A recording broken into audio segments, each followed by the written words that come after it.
Hello friends, আমার তিতির পরিবারের সবাইকে ওয়েলকাম। তোমরা সবাই কেমন আছো? আশা করি সকলে খুব ভালো আছো, আর আমিও খুব ভালো আছি। আজকে আমি বানাবো পটল পাসিন্দা। এইখানে আমি গ্যাস অন করে ওভেনের মধ্যে বসিয়ে দিয়েছি একটা কড়াই। কড়াইয়ের মধ্যে দিয়ে দিচ্ছি সর্ষের তেল।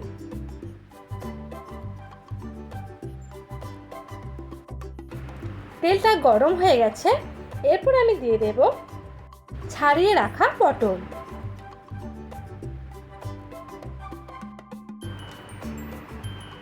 এরপর আমি সামান্য পরিমাণ লবণ দিয়ে পটলগুলোকে ভালো করে ভেজে নেব।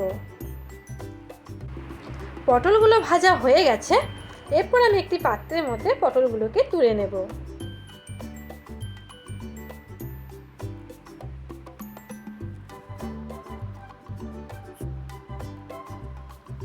পটল ভাজাতে তেলটা রয়ে গেছে, সেই তেলের মধ্যে আমি দিয়ে দেব দারচিনি, লবঙ্গ আর এলাচ। এরপর আমি দিয়ে দেব কুচিয়ে রাখা টমেটো।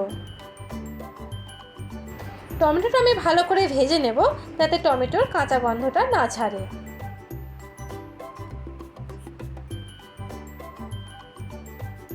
টমেটোটা আমি ভালো করে ভেজে নিয়েছি। এরপর আমি দিয়ে দিলাম আদার পেস্ট, দিয়ে দিচ্ছি জিরে গুঁড়ো, ধনে গুঁড়ো, লাল লঙ্কার গুঁড়ো।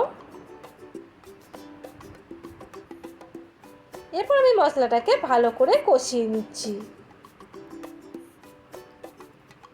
এরপর দিয়ে দিচ্ছি পরিমাণ মতো চিনি, আর দিয়ে দিচ্ছি পরিমাণ মতো লবণ।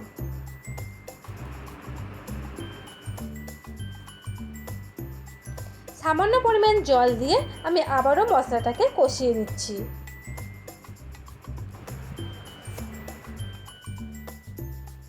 দেখতেই পাচ্ছ কষানো হয়ে গেছে, মশলার গা দিয়ে তেল ছেড়ে আসছে।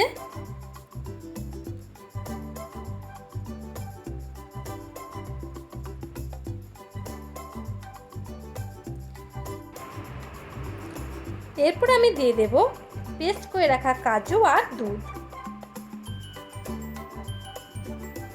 দুধ আর কাজুর পেস্টটা আমি একটা বাটির মধ্যেই নিয়েছিলাম। এরপর দিয়ে দিচ্ছি কাঁচা লঙ্কা। এরপর আমি দিয়ে দেব ভেজে রাখা পটল। আমি আবারও পটলগুলো মশলার সঙ্গে ফুটিয়ে নেব।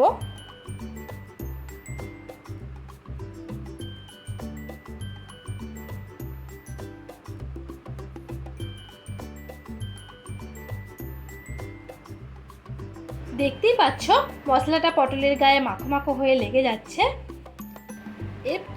এরপর আমি দিয়ে দেব সামান্য পরিমাণ গরম মশলা, আর দিয়ে দেব সামান্য পরিমাণ ঘি।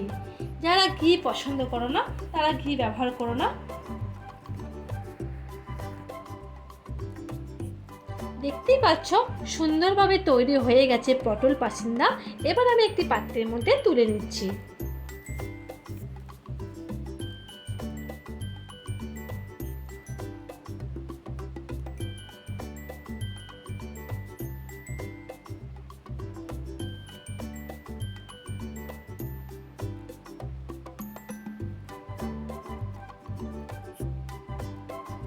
ভিডিওটা আমি এখানেই শেষ করছি।